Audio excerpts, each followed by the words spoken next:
Greetings, Word Horde. We're here with an exciting option for you, a version of our podcast without any ads. That's right. No advertising interruptions, just the content you love, ready to go in your favorite podcast apps like Spotify and Apple Podcasts. It's another way to support the show, ensuring that we keep bringing you the word stories and language explorations that you love. Try it at waywardradio.org/ad-free. And it's affordable. For just a small subscription fee, you can enjoy A Way with Words uninterrupted, except by us. Plus, it makes a great gift. Know somebody who loves language as much as you do? Give them the gift of words. Easy to sign up, easy to enjoy. It's the same A Way with Words, just streamlined for your listening pleasure. Go to waywardradio.org/ad-free. Support us, support the show, and enjoy an ad-free listening experience. waywardradio.org/ad-free. Thank you. You're listening to A Way with Words, the show about language and how we use it. I'm Grant Barrett. And I'm Martha Barnett. And Grant, I bet you've been up to the same thing I have been up to, which is perusing seed catalogs and dreaming of this year's garden.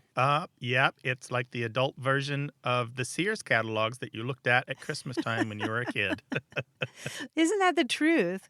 They're so beautiful. All these lovely plants and flowers and... it's just delightful.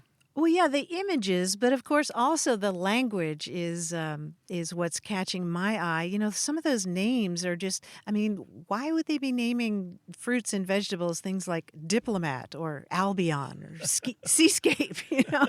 I mean, they're sort of like paint chips or something. Yeah, there's a sequence of 3 that I saw. It's Divino, Sabeto, Auroch. They're like some characters from the new Star Trek series. Oh, I was thinking a law firm or something. I've had some fun fooling around with those names and just putting them together, just piling them together into little poems. How about this one? Purple Passion, Jersey Night, Silky Sweet Hybrid, Ruby Perfection. Wow. That's prom night with your sweetie playing Bruce Springsteen on the radio. Actually, it's a poem about cabbage and asparagus. Oh, yeah, that too. I do like a good cabbage. Asparagus not so much, but Right? Cabbage I do. Yeah. Here's another one. Sugar Baby, Starlight, Crimson Sweet Sparkle, Tasty Bites. Wow. And that's first love, right? That's what I'm Right. thinking here. This Right? is your first love, a little, shy hand holding, and then you both give your first smooch. Yeah. Actually, it's about watermelon and strawberries. One more. German Winter, White Swan, Night and Day, Purple Ruffles, Flashback Mix. German opera. Has to be, right? No, it's edible flowers. No, either that or it's a Berlin nightclub at 3 a.m. Could be. But you plucked these names from where? From the seed catalog websites? Right, from the Burpee and the Johnny Seeds catalogs. They're lots of fun. Yeah, they are lots of fun. If you're planting your garden or going through the names and there's something that's really struck you, give us a call. Let us know what you think. Maybe put together your own seed poems, 877-929-9673, or send your seed poetry to words@waywardradio.org. Hello, you have a way with words. Hi, this is Tenley Thompson calling from Jackson, Wyoming. That sounds like a lot of fun.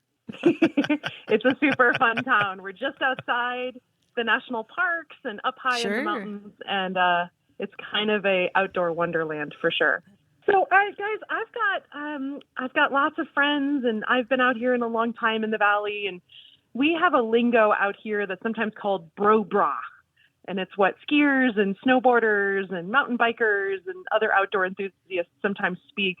And we say a lot of terms that some of which I grew up with and some which I've only heard relatively recently that I'm really curious about where they come from. And the one I'm most curious about is the term send it. So if a skier or a snowboarder takes a piece of really difficult terrain, or if somebody's trying to challenge them to do it, they'll say, "Oh, bro, go send it.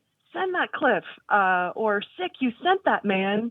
And I'm wondering where the term send it comes from. Why do we say send it when we want somebody to really do something ambitious and take something difficult? So you've been hearing this how long, you think? Gosh, I know it's been very popular for at least a decade, but I think it probably goes back at least 15 or 20 years locally. But I also have been hearing it more and more in other outdoor sports too. You'll definitely hear mountain bikers talk about sending something. Sometimes you'll hear it in other sports, but I first heard it with skiers and snowboarders. Yeah, I think I first encountered it in the mountain biking discussion groups online, but definitely the snowboarding groups, skiing groups, and the climbing groups, the rock climbing groups, which, by the way, is probably where it's from. There's a climbing dictionary by Matt Samet, Samet, and he quotes somebody saying they remember it from the mid-1980s. There's an article in 5280 magazine out of Denver by Georgia Perry where she quotes Samet saying that there's a video from a 1988 climbing competition where you can hear a California climber use the expression, which is what lexicographers love. We love it when you can actually date a term and actually have proof that it was used, not relying just on memory. So we know then that send it as a verb, slang verb meaning go for it, dates to at least 1988. And in his dictionary, his climbing dictionary, Samet says to send is to free climb without falling, and the noun send is a successful ascent of a climb, a wall, a mountain, etc. But notice there's a little difference there. These days it's a transitive verb. You send it, you send something. But in the dictionary, as the climbers use it, it was intransitive. You just send. Wow, you really send, something like that. Yeah, you either send it or you sent it. There's also when you did it afterwards. That's so fascinating. It would make sense. Do you ever hear someone say that to something about getting sendy, sendy? Mm-hmm. Ooh. Yes. Or they did a full send? So, yeah, a full send is like if you really did something epic. So, oh, bro, that was a full send meant you took a line that's never been done before, or you really committed to something that took a lot of guts and ambition to go ahead and do. And that was a full send. Yeah. And Tinley, what about if I'm sendy? What am I? If you're sendy, you are the kind of person who sends things. So, if you're describing somebody, I'm a girl in this town and guys outnumber girls quite a bit in Jackson Hole. It's a very young community. We skew kind of young. I'm in my late 30s. And if you're trying to describe somebody as a potential dating prospect, for instance, you might say that they're sendy, meaning they're very extreme in their ambition in sports. They're sendy, meaning like they're willing to send a big cliff, or they take the most difficult terrain, and they're kind of an extreme athlete. They're sendy. Oh, that's excellent. I thank you for fleshing that out. It's one thing to read about these terms in my reference works. It's another thing to hear them from someone who is on the ground and hears them from her peers on a day-to-day basis. This is excellent. Well, this is so exciting because so many of these terms, I just wonder where they came from, and this is so cool to hear about. One of the theories that I don't really buy into, but I'm going to relay here, is that the send, the original send in climbing, meaning to go for it or to really climb that mountain, dude, might come from the Elvis Presley song Return to Cinder. Because by scrambling up a surface faster than other people, you're rejecting or returning to the sender the previous routes or methods others have taken that were slower. But, That's awesome. But to me, it reminds me of the Sam Cooke song, You Send Me, Darling, you send me, because to send someone in old slang was to about like send them to heaven or send them to the moon or send them to the heights of passion. Others say that it's even simpler than that send it might simply be you returning the climb straight back to the hell where it was conceived because it's so difficult. But the best theory probably is that when you're shouting at somebody up on a wall and they're far away and you're shouting, ascended, A-S-C-E-N-D, it sounds like S-E-N-D. Oh, seriously? Yeah. Oh, that makes Send sense. it sounds like send it. Send it. So it's possible it just lost that first A sound through lenition, and ascend it became send it. Oh, wow. And now it applies to somebody going downhill as well. Right. Isn't that That's lovely? cool. That's the soundest theory that I could think of. That makes That's a tons of soundness sense. theory that has been proposed. Yeah. Yeah, it does. Wow. Well, cool. Well, Tenley, thank you so much. Stay away from the yard sales. Be safe out there. And don't be a I will gaper. definitely do that. You know the yard sales we mean. I know exactly. I will try not to litter the ski run with my all of my gear as I tumble down the slope and let my hats and my poles be scattered about on the run in a yard sale. Yes, I will definitely avoid that. We've got some great powder days for the rest of the season, and I'm so excited. I'm going to tell everybody in town where this comes from. All right. Take care. Be safe. Be well. Yeah. All right. Stay Sendy. Yes, best wishes. Thank you, guys. Be well. Bye. Bye-bye. Email us words@waywardradio.org. Chat us up on Twitter at WAYWORD. Hello, you have a way with words. Hi, this is Alex. I'm calling from Columbia, Missouri. Hey, Alex, welcome. I had a question about, I guess it relates to the game of chess, military, and a little bit about bureaucracy. A few months ago when the Queen's Gambit dropped, everyone started to get into the game of chess in my life, including me. We all started playing. Some got really good, and I stayed bad. When I was starting to learn about chess, there's portions of the chessboard called the rank and the file. And I was really curious because I've also heard this term be used in reference to members of Congress or, staffers or just in bureaucracy in general. So a few weeks ago, I was just trying to do some preliminary research and see where did this originate from. I figured it came from the military, and that's what I found. Based on my research, I found that it related to the space, the position that members would stand in the military. But then I realized, well, how did it turn from being used in chess and in military to describe the spatial location of a person to the bureaucratic role that one fills? And so I was really curious to hear where that cultural transition happened and figured you all might be able to shed some light on that. I want to give you a different idea, Alex, is that rank and file doesn't come from one or the other. It coexists in chess and the military at the same time, all the way back. Basically back to the 12th century in French, which is where English got both words. So rank in French is R-A-N-G, rang, which means a line of soldiers or the horizontal rows on a chessboard. And then file comes from a word in French meaning a series, a line, a queue, a thread, and it's related to our English word filament or the military word enfilade. And so both of these words exist side by side for a century, both in chess and military. And this goes back to chess as this long-standing metaphor for the battles of war.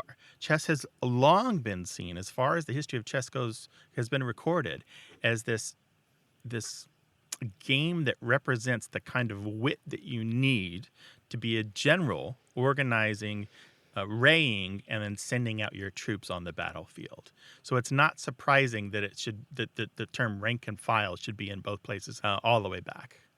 Does that make sense? Yeah, absolutely. It makes so much sense that I'm like hitting my forehead, having not came to that conclusion on my own. All right. Take care of yourself and be well, all right? Have a great one, y'all. Thank you. Bye-bye. Take care. Call us 877-929-9673 or send your stories about language to words@waywardradio.org.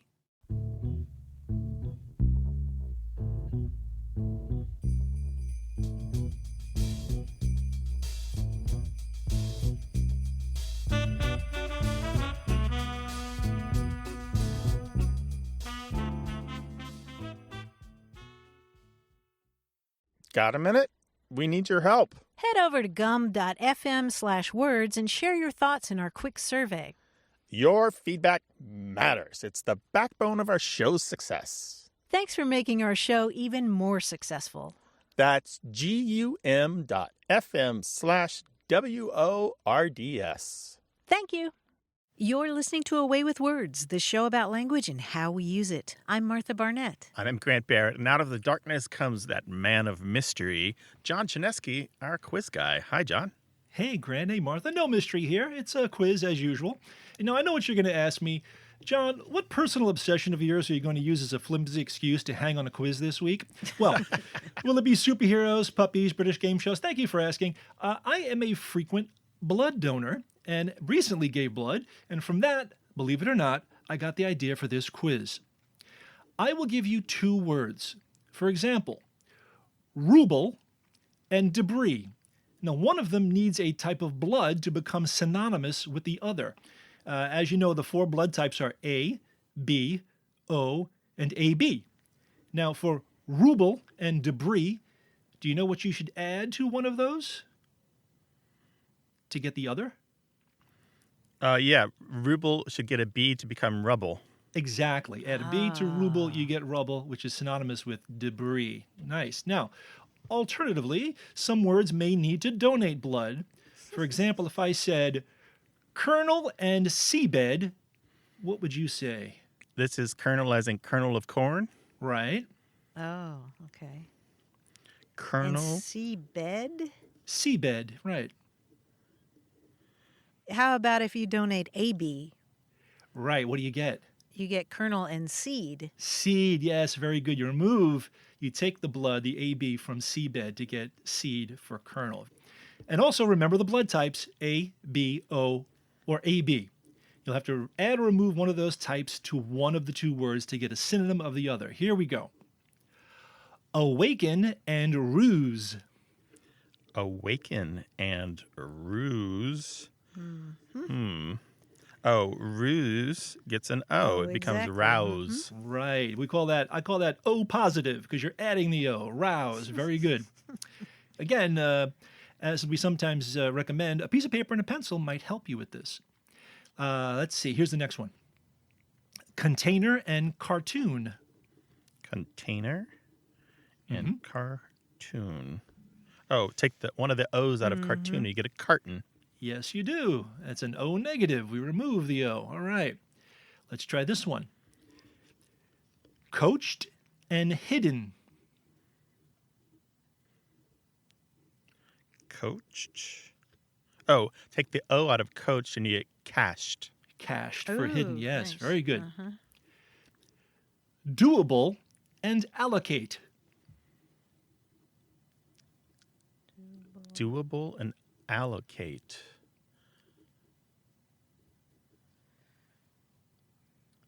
Take that AB out. Haha. You get dole and allocate. Dole, to dole something out, to allocate. Martha's on very the AB trip. good. Yes. Her blood is on fire. Here's the last one. Decayed and rotated. Decayed and rotated. Oh, rotated becomes rotted by taking out an A. Oh, Yes, Good. very good. Rotted. Nicely done. Thank you very much. This is always a pleasure to have you on the show. We really appreciate it. It's really my pleasure, guys. Thank you so much. We have great fun on the show. We talk about all things related to language, but you know what we love to do? We love to hear your stories. What's a funny word that the kids came up with and everybody uses and has for decades? Tell us that story. Or what's something that Grandma and Grandpa used to say that has been passed down for generations? We'd like to hear that one too. 877-929-9673 or email us words@waywardradio.org. Or if you found something funny on the internet, share it on Twitter at WAYWORD. hi there. You have a way with words. Hi, this is Claire Stadlin from Durham, North Carolina. Hey, Claire, welcome. Hi, Claire. Welcome to the show. What's up? The thing that came to my mind was you did a show. I'm not sure exactly when it was, but it was on the topic of leave takings. And someone called in and shared this wonderful story about moving to the South and hearing the expression, y'all come go home with us. Mm-hmm. And you had this whole conversation where you used the term leave takings. And I was just listening, like sometimes I'll be doing my dishes or something while I'm listening and I just stand still. And I just like, oh, this is a great topic. I had never heard the term leave takings. I come from a Jewish family in New York City, and we never say goodbye. We say goodbye, but we never leave. And we say goodbye and we stand at the door and we just keep talking and talking. And so when I was a teenager, I spent a lot of time in Mexico. My dad and my uncle had a home there, and And so my sister, my cousin, and I, we made a lot of local friends, and we had some boyfriends, and we just had a lot of fun. And when it was time for everybody to separate in the evenings, we never wanted to part, and so we would say goodbye and then never leave. They found it so funny, and they shared with us a popular song that spoke to, it wasn't really about that, but it completely spoke to it. And the song goes like this. Porque vas y te vas y te vas y te vas y no te has ido. Y yo estoy esperando tu amor, esperando tu amor, esperando tu olvido. And the song basically means, why do you go and you go and you go and you go and still you haven't gone? And here I am waiting for you to leave me, waiting for you to leave me, waiting to forget you. And so that's how your family says goodbye. That's what you're telling us? That's what they told us, that we were exactly what that song was saying. Oh, that's so perfect. Yeah, I think it was originally done by Jose Alfredo Jimenez. Las Yeah, Coplas, that's right. And his That's right. his then wife Alicia Juarez, who died just a few years ago. Yeah, he died tragically young in the 1970s, but he was huge. He had so many hits, but it's an incredibly long song. I can just hear the guitars, you know. Oh man. Yeah, me too. Yeah, but y te vas, y te vas, y te vas, y te vas, y no te has ido. I can't believe you know this stuff. This is why I love your show so much. I don't know what year it was though, but that's got to be a while back, because if he died in the 1970s, so that would have to be what, late 60s, early 70s, something like that for the song the years, to come out? well, you know, it could have been popularized before we were there, but we were there like in the late 70s, you know, like 70s. Yeah, but the thing is about Jose Alfredo Jimenez, he is huge and still huge. He's kind of legendary. Wow. I don't know if Sinatra level, but big time. So he some of his songs are such classics that you still play them at birthday parties and quinceañeras and baptisms and weddings and stuff like that. They're just like the songs that you expect to hear. Yeah, this song is so sad, isn't it? So cool. It is. It's a very sad song. It's really sad because the other person has chosen it to go look for a new life, and they just won't let you go. They won't leave. Yeah.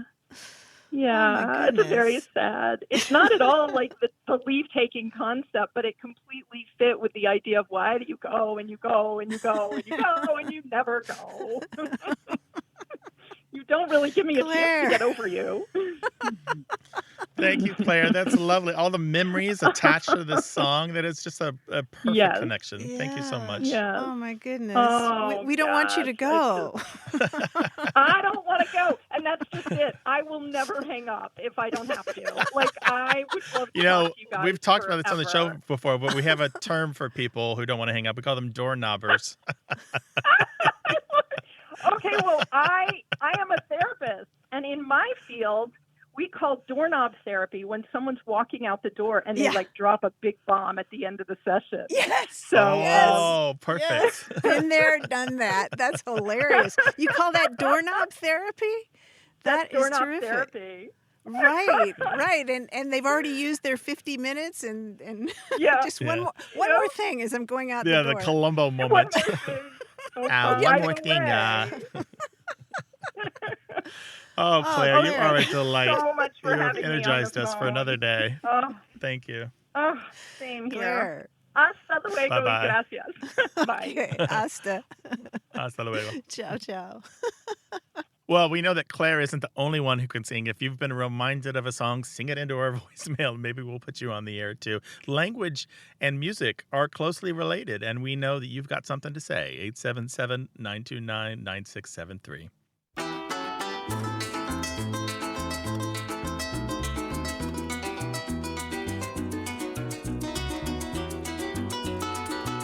Following following up on our conversation about prison book programs, these programs that distribute books to people who are incarcerated, and the fact that prisoners most often request dictionaries while they're in prison. We heard from a former inmate named John who called us to say that when he was in prison, he used dictionaries for taking classes and for writing letters because he didn't have access to computer spell check and he wanted to make sure that his words were spelled correctly.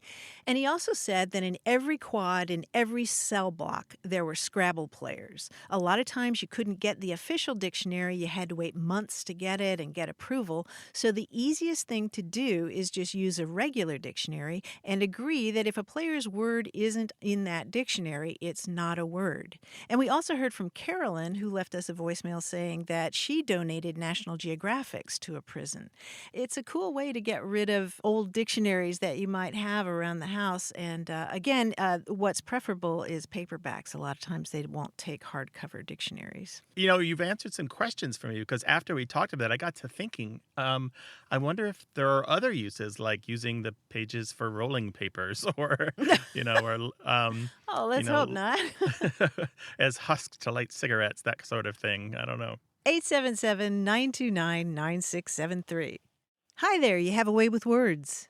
Good afternoon, ma'am. How are you? I'm doing well. Who are you and where are you Good. calling from? My name is Manuel Alderetti, and I am calling from the big state of Texas. Welcome to the show, Manuel. What can we do for you? Appreciate you. Well, I've been having this long-standing debate with my girlfriend. I'm actually a couple of years older than her, so I tend to hit her with some of these old school, sayings.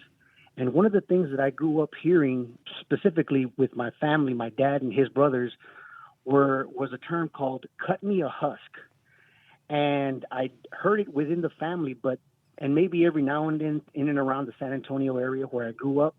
But other than that, I've never heard it. So when I brought it up to my girlfriend, she swears up and down that is not a thing.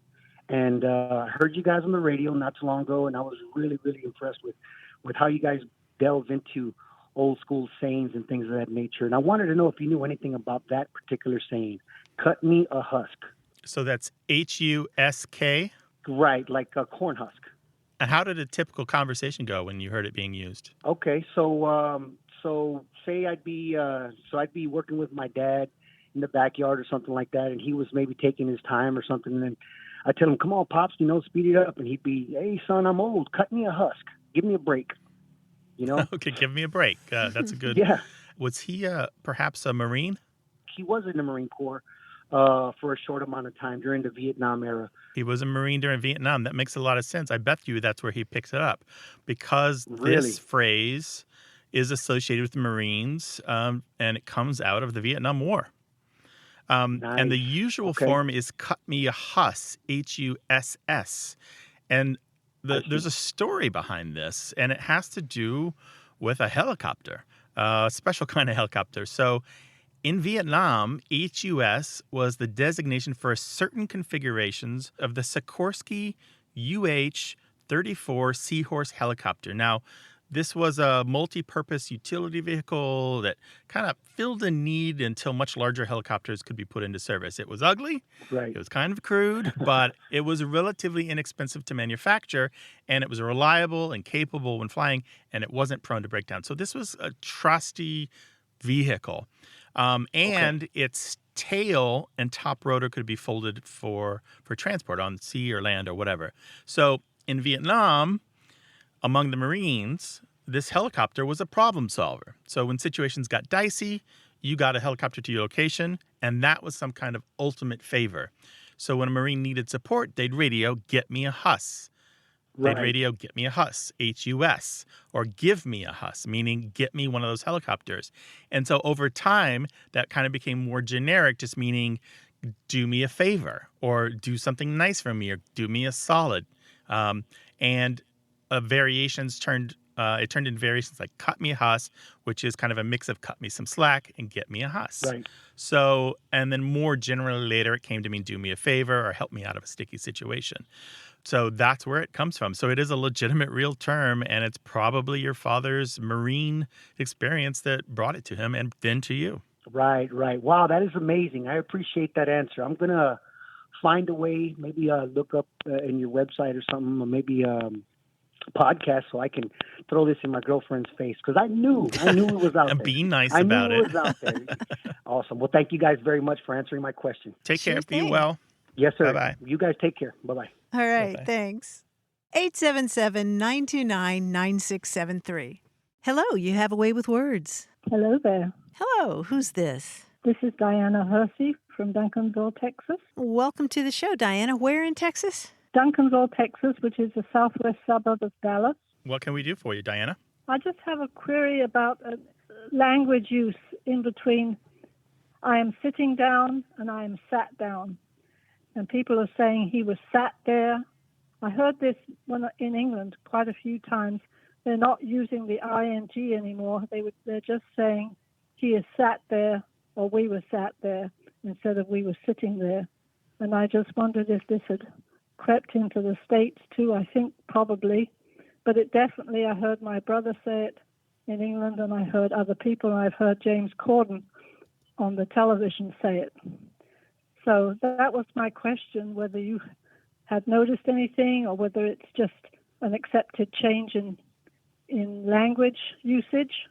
I have noticed that myself. So just to be clear, where some people would say you were sitting, speakers of this particular dialect of English would say you were sat, or they would say I was sat instead of I was sitting.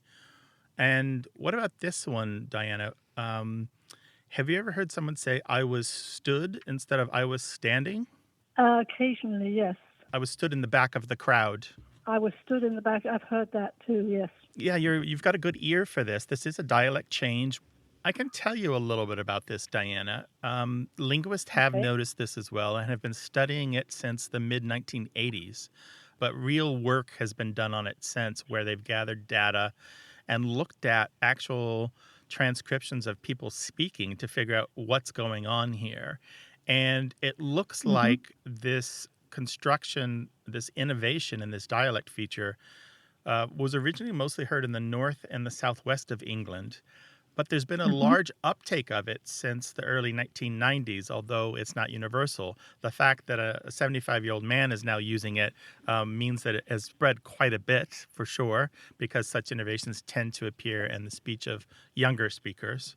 And in one academic paper, they say that the Irish and Welsh are far less likely to say the be stood version than the English are. But the Irish do also sometimes say be sat instead of be sitting. So this English innovation, this particular dialect feature, has spread further than England. It's penetrated into Ireland as well. So it's more likely to be found in the speech of speakers born after, say, 1985. Although, again, it's becoming more common. Yeah, Diana, thank you for bringing this field report. It's really cool. Okie dokie. I appreciate it. Okie dokie. Take care, Diana. Be well.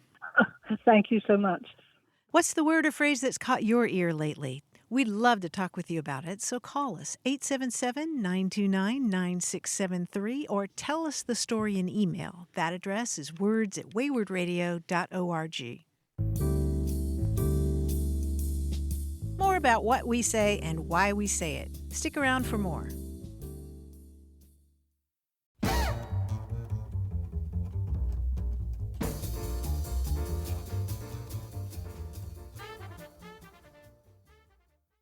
Hey, we've got something special for those of you who love our show but could do without the ads. That's right. Imagine a way with words, the same engaging conversations, the same deep dives into language without advertising interruptions. We're talking about our ad-free podcast feed. It's sleek, clean, and it's just for our supporters. It's at waywardradio.org/ad-free. It's inexpensive, easy to sign up for, and works with all major podcast apps like Apple Podcasts and Spotify.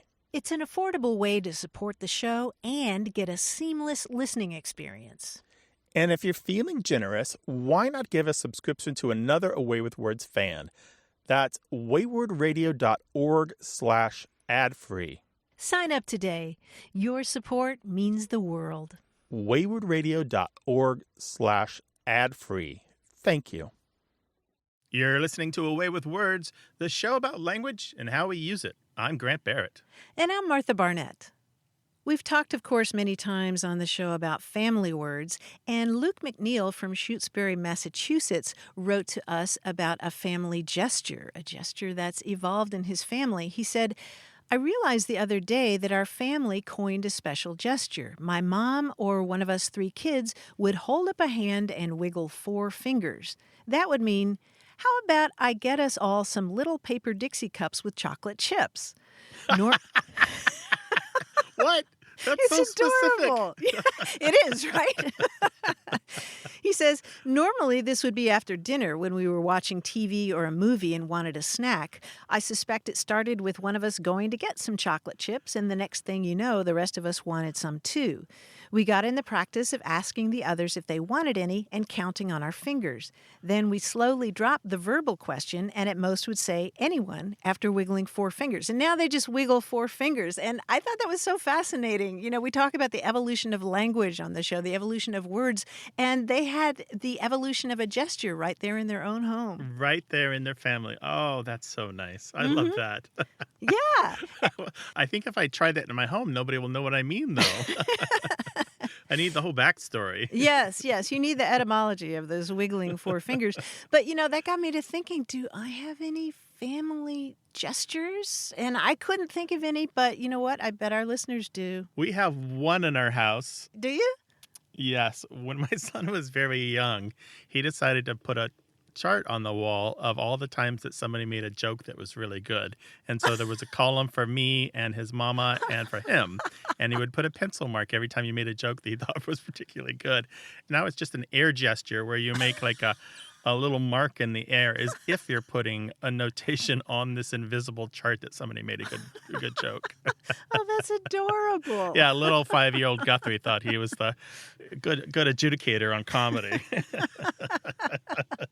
Oh, that's wonderful. We would love to hear about your family gestures. It's a form of communication, and we talk about that here on the show. 877-929-9673. And make them polite, please, or we can't talk about them on the air. Or tell us an email to words@waywardradio.org. Hello, you have a way with words. Hi, this is Paula from Cheyenne, Wyoming. Hi, Paula. Welcome. What's on your mind? Well, I was responding to your invitation to share a passage of literature that I found particularly moving. But I have a little story first. Oh, great. I grew up on the prairie in Montana, and then I moved to Wyoming, where I was still on the prairie. And then I moved to Turkey, and I lived in Ankara, where I was on the prairie, but it wasn't the same prairie. So I started reading a lot of stuff from home, and one of the books I read was Willa Cather's My Antonia. Mm-hmm. And so when I moved back after when the pandemic hit and the school was closed, and I decided I'd come home for a year or so, I got back into reading more Willa Cather, and I discovered that her home was only about 6.5 hours away. And since I didn't feel like getting on a plane and flying anywhere, I thought I would drive there. And I discovered that you could stay in her house. It was actually her real house. So I went on Christmas Day. The house was empty. It was all mine. And I sat in her house, sat in her living room, read her books, slept in her room. I think it was her room. Read her books in the morning, and then I stopped at her museum and bought a whole stack of books. And the passage I loved came from one of those books. Oh, that's lovely. Let's hear it. The setup is that it's this Thea Kronenberg. She's a young Scandinavian girl who has a gift for music, and she has great things in store for her, but she's still pretty young. She's like 15. And this man named Ray, who's not much, but maybe 5-6 years older, works for the railroad, and he's always planned on a life with her. But he gets hit by a train, and she's called to his side, and he's dying, but he doesn't want to admit it because he wants to give her always eternal hope. So this is the scene. The spark in his eye, which is one's very self, caught the spark in hers that was herself. And for a moment, they looked into each other's natures. Thea realized how good and how great-hearted he was, and he realized about her many things. When that elusive spark of personality retreated in each of them, Thea still saw in his wet eyes her own face, very small, but much prettier than the cracked glass at home had ever shown it. It was the first time she had ever seen her face in that kindest mirror a woman can ever find. Very good. Thank you. That's so lovely, Paula. And how emotional that must have been to sit in her house, in her chair, and read her words and feel like you know her and feel like you were communicating, or she was communicating with you from the decades, through the decades, over the years, and I don't know, through the ether. It was especially when, I was up in a room. I tried to pick the room I thought was hers because there were several bedrooms upstairs, and I slept upstairs in her bedroom, I hope. And I chose the one that had I chose it from the view of the street because there's a passage in another one of her books where this professor doesn't want to give up his office. He's got this like attic office, and they're moving, but he wants to stay there because he likes the view, because he looks out and he can see just a little smidgen of a lake in the distance. And that is where he escapes to when he's, stuck and he can't find ideas to write about. So I thought, if that view is so important, then she probably chose the room that had the best view. So that was what I chose. And I looked from the window to try to see what maybe she saw, because probably hasn't changed all that much. The houses in the neighborhood are all about the same age. Paula, thank you so much for sharing that. That's lovely. And You're welcome. I think I might have to tackle some of Willa Cather's books again. Yeah, thanks for that memory. Okay, thank you. You're welcome. Bye-bye. We'd love to talk about books amongst ourselves, and we'd love to hear what you have to say about what you're reading. What's a vivid passage that just struck you as worth sharing? Let us know, 877-929-9673, or tell us an email to words@waywardradio.org.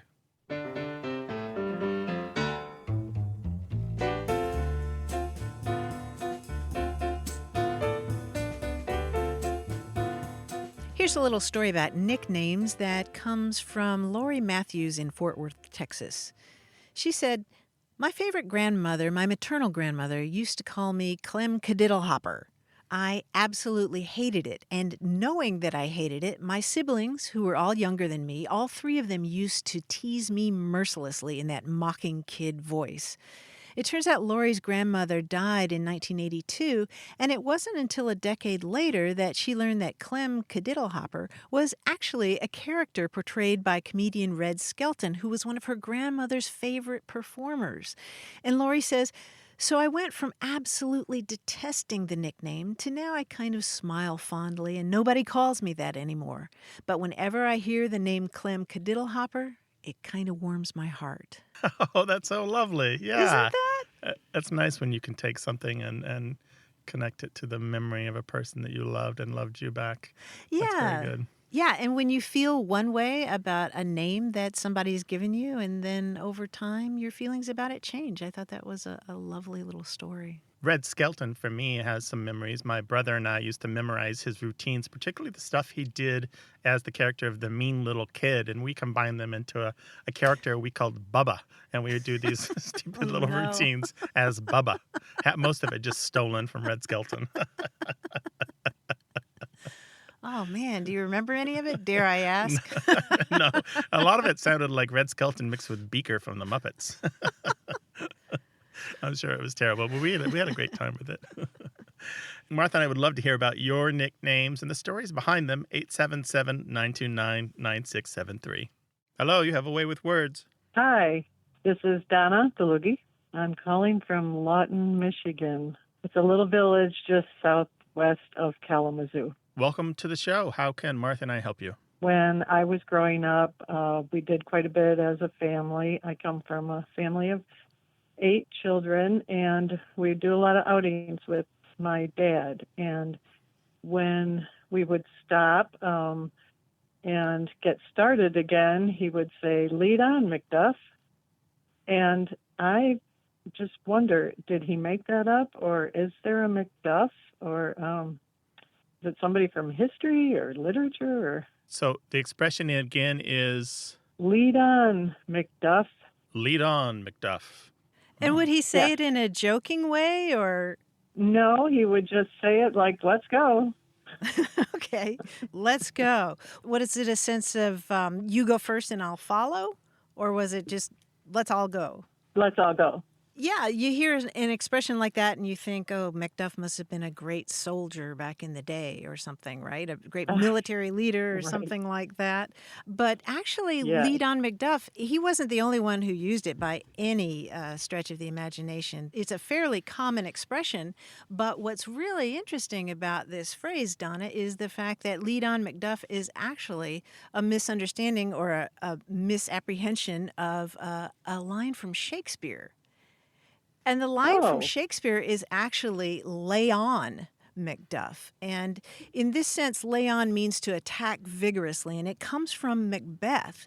And there was the great battle between Macbeth and his enemy Macduff. And what Macbeth says is, before my body I throw my warlike shield, lay on Macduff, and damned be him that first cries hold enough. So he's saying, bring it on, attack me, go ahead. But by the early 1800s, people were using the phrase lead on Macduff, sort of misunderstanding, misremembering, mishearing that expression. Wow, that sure changed the meaning, didn't it? Yeah. Yeah.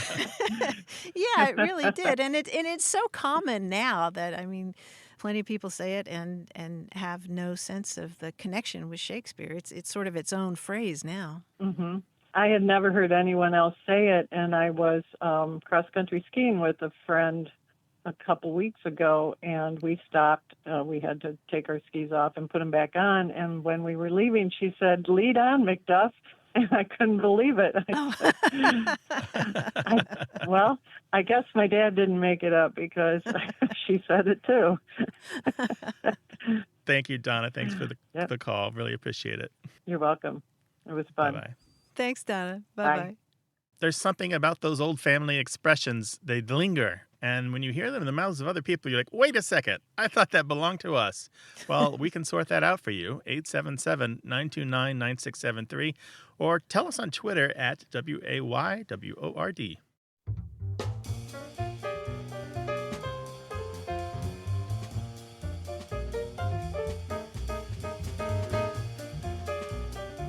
Following up on our conversation with Amanda in Evansville, Indiana, who was asking, do other people name their household appliances because her family always referred to their garbage disposal as George?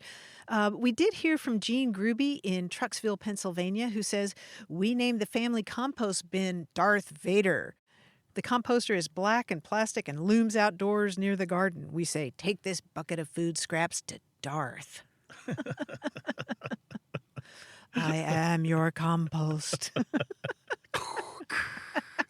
I'm just imagining, though, this writhing, disgusting, rotten food and flies and worms, and then later it turns to vegetables and something wonderful to eat. It's magical, right? It's got the force behind it. The midichlorians in there somewhere. 877-929-9673. Hello, you have a way with words. Hi, this is Mark from historic Yorktown, Virginia. Yorktown, Virginia. Welcome. How you doing, Mark? I'm doing just great, thanks. And I heard a term that I'd never heard before. I heard it from a friend of mine whose family's lived here for 5 generations, and the term is it's a frog-strangler. Evidently, he'd heard it from his father quite a number of years back, and this area is kind of marshy, swampy. This region near coastal Virginia. Now, I'm familiar with the term the gully-washer from out west, southwest. Mm-hmm. A lot of rain usually going down like a ravine or something like that. Mm-hmm. But he tells me frog-strangler isn't rushing water. It's just kind of like when they've had a lot of rain and now the waters are rising in a swampy area, and there's been so much of it that it's a frog-strangler. There are lots of terms like that for a heavy rain, a frog strangler, a toad strangler. I don't know if you've heard that one. No, I had not. And the combined toad frog strangler. Mm-hmm. Yeah, and they all have to do with the effect of a heavy rain, which you suggested. In the Midwest, sometimes you'll hear a heavy rain called a goose drownder or even a fish drownder, which I think must be just an incredible rain. A chicken drownder or a frog drownder, and they all have to do with the effect of the rain. And a gully-washer, as you suggested, is the same kind of thing. It adds more water to a gully, which is a trench that or a channel in the earth that's made by running water. But you're distinguishing between a gully-washer and a frog-strangler? Right. This area is really low-lying. It's kind of marshy, swampy. Mm-hmm. There's not really any hills here. And so his family always used it. Their meaning of it was that there's been a lot of rain, and now the water is rising even within the swamps. And, there's a few little higher areas within a swamp or a marsh that typically aren't inundated with water. And so, this is trying to show that the water level is really coming up there. Yeah, I mean, as far as I know, it just refers to a very, very heavy rain, often one that comes on really suddenly and just nobody's prepared for it, not even the frogs. We get those terrible thunderstorms. Yeah, exactly. There are other terms for those kinds of rains, like a fence lifter or a bridge lifter. It's just all about the effect. A trash mover or a trash floater. Yeah, the chunk mover or the stump mover. Yeah, and there are lots of variations on the gully washer too. Gully buster, gully maker, gully whopper, gully cutter. The South, for some reason, tends to have a lot of these. The strangler and mover ones seem to be very Southern. Yeah. So you hadn't heard that one before, huh, Mark? I had not. I just couldn't miss the opportunity to share it with others because it was just one I had never come across in my many years and travels. Yeah, it's pretty picturesque, huh? Yeah. All right. Thank you for calling, Mark. Thanks for sharing really that story. And thank you for allowing me to share it with the rest of your audience. I've been a long-time listener. Really love the show. All Thank right. you, Thank Mark. you very much. We appreciate it. Bye-bye.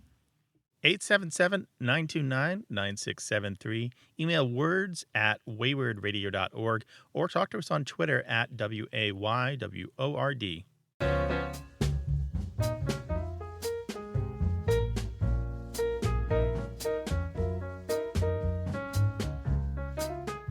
Novelist Megan Collins is the author of The Winter Sister and Behind the Red Door, and she's also the author of a tweet that I just loved. And if you do any writing at all, perhaps you can identify with it. She tweeted, "If you haven't emailed someone saying, 'Wait, read this draft instead,' are you even a writer?"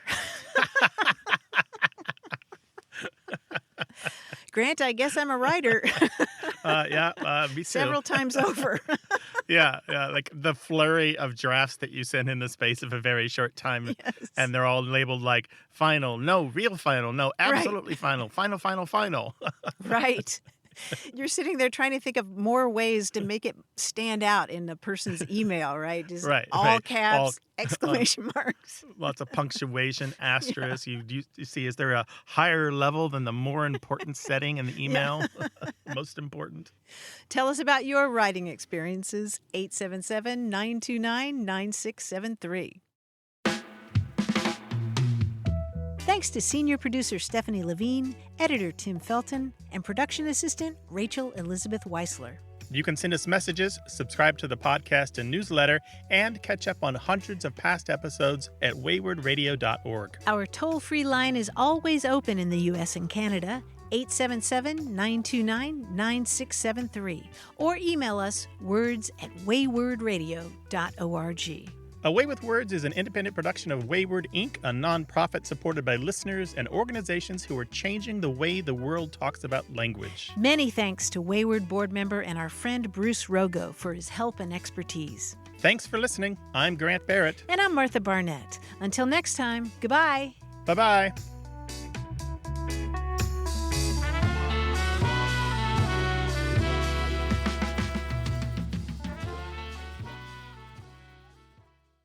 Hey, listeners, we have a favor to ask.